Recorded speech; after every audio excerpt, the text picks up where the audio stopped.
ಇವಾಗ kite ಶೇಪ್ದು area ಮತ್ತು perimeter ಹೆಂಗೆ ಕಂಡುಹಿಡಿಯೋದು ಅಂತ ಹೇಳ್ತೀನಿ. ಕೈಟ್ ಶೇಪ್ ಏನು ಅಂದರೆ ರೋಂಬಸ್ ಶೇಪ್ ಥರ. ರೋಂಬಸ್ಸಲ್ಲಿ ಏನಿರ್ತದೆ, ಎಲ್ಲ ಸೈಡ್ಗಳು ಈಕ್ವಲ್ ಆಗಿರ್ತದೆ.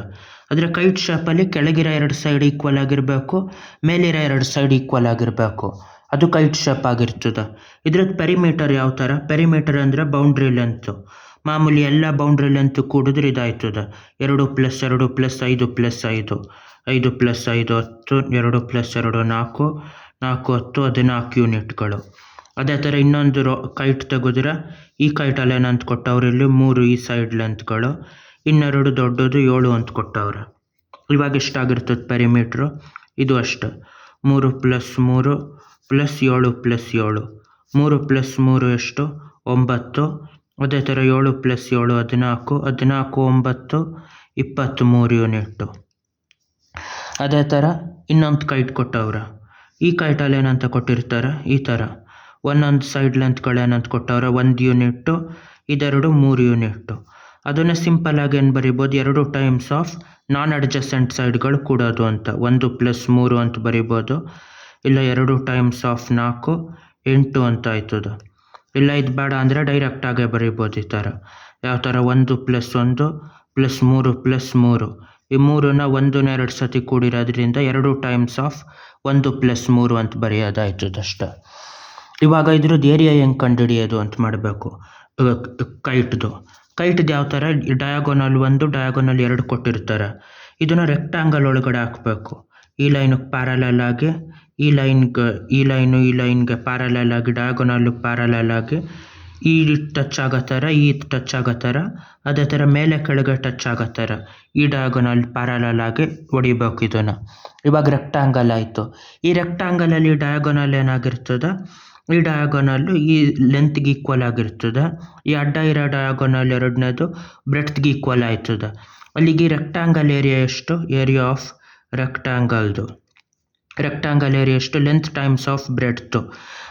ಉದ್ದ ಮತ್ತು ಅಗಲನ ಗುಣಿಸೋದು, ಅದನ್ನು ಬ್ಲಾಕ್ಗಳು ಮಾಡಿದ್ರೆ ಎಷ್ಟಾಗಿರ್ತದೆ? 8 ಟೈಮ್ಸ್ ಆಫ್ 6 ಆಗಿರ್ತದೆ.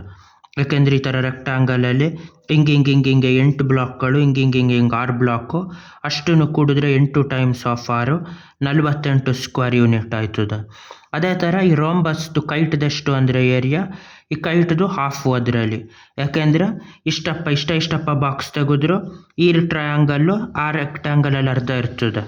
ಇಲ್ಲಿ ಈ ಟ್ರಯಾಂಗಲ್ಲು ಆ ಒಂದು ರೆಕ್ಟಾಂಗಲಲ್ಲಿ ಅರ್ಧ, ಇದು ಅರ್ಧ, ಹಂಗಾಗಿ ಪೂರ್ತಿ ಕೈಟು ಆ ದೊಡ್ಡ ರೆಕ್ಟಾಂಗಲಲ್ಲಿ ಅರ್ಧದಷ್ಟು ಇರ್ತದೆ. ಹಂಗಾಗಿ half times of 8 times of 6 ಅಂತ ಬರಿಬೋದು. ಈ ಪೂರ್ತಿ ರೆಕ್ಟಾಂಗಲ್ ಏರಿಯಾ ಅದು ಅರ್ಧ ಅಂತ.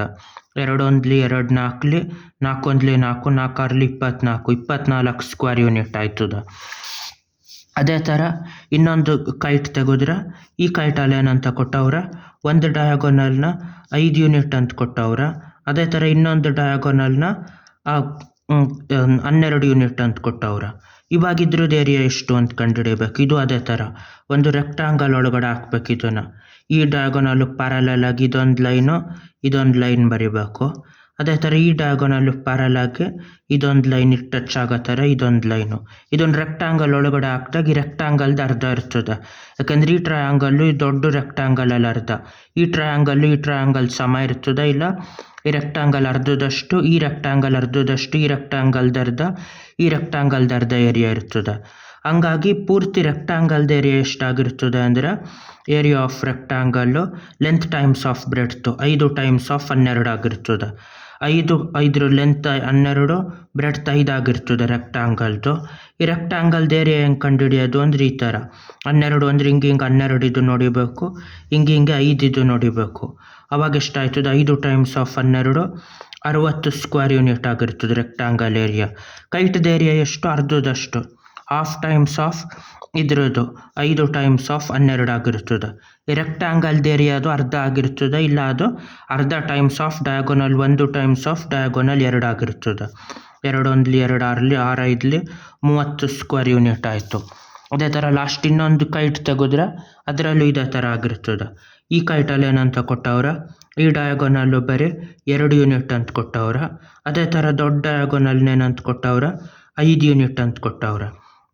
ಇವಾಗಲೂ ಅಷ್ಟೆ, ಅದೊಂದು ದೊಡ್ಡ ರೆಕ್ಟಾಂಗಲ್ ಒಳಗಡೆ ಹಾಕಿದ್ರೆ ಈ ಕೈಟು ಅದ್ರದ್ದು ಅರ್ಧ ಆಗಿರ್ತದೆ. ಯಾಕೆ ಅರ್ಧ ಆಗಿರ್ತದೆ ಅಂದ್ರೆ ಒಂದೊಂದು ಟ್ರಯಾಂಗಲ್ಲು ಆ ಒಂದೊಂದು ರೆಕ್ಟ್ಯಾಂಗಲಲ್ಲೂ ಅರ್ಧ ಅರ್ಧದಷ್ಟು ಆಗಿರ್ತದೆ. ಹಂಗಾಗಿ ಇದ್ರದ್ದು ಏರಿಯಾ ಎಷ್ಟಾಗಿರ್ತದೆ, ಈ ರೆಕ್ಟ್ಯಾಂಗಲ್ದು ಎಷ್ಟಾಗಿರ್ತದೆ, ಲೆಂತ್ 5 ಯೂನಿಟ್ಟು, ಬ್ರೆಡ್ತ್ 2 ಯೂನಿಟ್ಟು. ರೆಕ್ಟ್ಯಾಂಗಲ್ದು ಏರಿಯಾ ಮಾಮೂಲಿ ಇಷ್ಟ ಆಗಿರ್ತದೆ ಅಷ್ಟು, ಹಾಫ್ ಇದು length times of breadth 5 times of 3 15 square unit ಆಯ್ತದೆ. ಅದೇ ಥರ ಈ ಕೈಟ್ದು ಏರಿಯಾ ರೆಕ್ಟ್ಯಾಂಗಲ್ದು ಅರ್ಧದಷ್ಟು ಆಗಿರ್ತದೆ, half times of 5 times of 3. ಅದೇ half times of diagonal 1 times of diagonal 2 ಅಂತ ಮಾಡ್ಬೋದು. 5 ಟೈಮ್ಸ್ ಆಫ್ 2 ಇದು 5 times of 2 10 square unit. 5 times of 2 ಒಂದ್ಲಿ 5 square unit. 5 square unit ಈ ರಾಂಬಸ್ದು ಟೋಟಲ್ ಏರಿಯಾ ಆಗಿರ್ತದೆ. ಇನ್ನು ಸಿಂಪಲ್ ಆಗಿ ತೋರಿಸ್ಬೇಕು ಅಂದ್ರೆ ಈ ಥರ ಮಾಡ್ಬೋದು. ಇಲ್ಲಿ ಬರೆದ್ಬಿಟ್ಟು 5 ಯೂನಿಟ್ ಅಂದರೆ 5 ಭಾಗಗಳಾಗಬೇಕಿದು. 5 ಭಾಗಗಳಾಗಿ ಮೇಲಿಂದ ಕೆಳಗೆ 2 ಭಾಗ ಆಗಬೇಕು. ಇವಾಗ ಕೈಟ್ ತೆಗೆದ್ರೆ ಏನಾಯಿತು, ಈ ಥರ ಕೈಟ್ ಶೇಪ್ ಆಯಿತು. ಇವಾಗ ಇದರಲ್ಲಿ ಎಷ್ಟು ಯೂನಿಟ್ ಐತೆ ಅಂತ ಲೆಕ್ಕ ಹಾಕಿದ್ರೆ ಈ ಟ್ರಯಾಂಗಲಲ್ಲಿ ಈ ರೆಕ್ಟ್ಯಾಂಗಲಲ್ಲಿ 3 ಯೂನಿಟ್ ಆಯ್ತು, ಅರ್ಧ ಅಂದರೆ 1.5 ಯೂನಿಟ್ಟು. ಇದ್ರದ್ದು 3 ಸ್ಕ್ವೇರ್ ಯೂನಿಟ್ ಆಯ್ತು ಈ ರೆಕ್ಟ್ಯಾಂಗಲಲ್ಲಿ, ಅದ್ರದ್ದು ಅರ್ಧ ಅಂದರೆ ಇಲ್ಲಿ 1.5 ಸ್ಕ್ವೇರ್ ಯೂನಿಟ್ಟು, 3 ಸ್ಕ್ವೇರ್ ಯೂನಿಟ್ ಆಯಿತು. ಇಲ್ಲಿ 2 ಸ್ಕ್ವೇರ್ ಯೂನಿಟ್ಟು, ಇಲ್ಲಿ 2 ಸ್ಕ್ವೇರ್ ಯೂನಿಟ್ ಇರೋದು. ಈ ರೆಕ್ಟ್ಯಾಂಗಲ್ಗಳೊಳಗಡೆ 1 ಆದಾಗ ಅದು 3 + 2 5 ಸ್ಕ್ವೇರ್ ಯೂನಿಟ್ ಆಯ್ತದೆ. ಅದೇ ಕೈಟ್ದು ಫಾರ್ಮುಲಾ. ಏರಿಯಾ ಏನು, half times of diagonal 1 times of diagonal 2. ಅದೆರಡು ಗುಣಿಸಿದ್ರೆ ಪೂರ್ತಿ ದೊಡ್ಡ ರೆಕ್ಟ್ಯಾಂಗಲ್ ಏರಿಯಾ ಬರ್ತದೆ. ಇದು ಎಲ್ಲ ಟ್ರಯಾಂಗಲ್ಗಳು ಅದರಲ್ಲಿ ಅರ್ಧ ಇರೋದ್ರಿಂದ ಪೂರ್ತಿ ಕೈಟು ರೆಕ್ಟ್ಯಾಂಗಲ್ ಅರ್ಧ ಇರ್ತದೆ. ಹಂಗಾಗಿ half times of diagonal 1 times of diagonal 2 ಅಂತ ಬಂದಿರ್ತದೆ. ಬಾಯ್.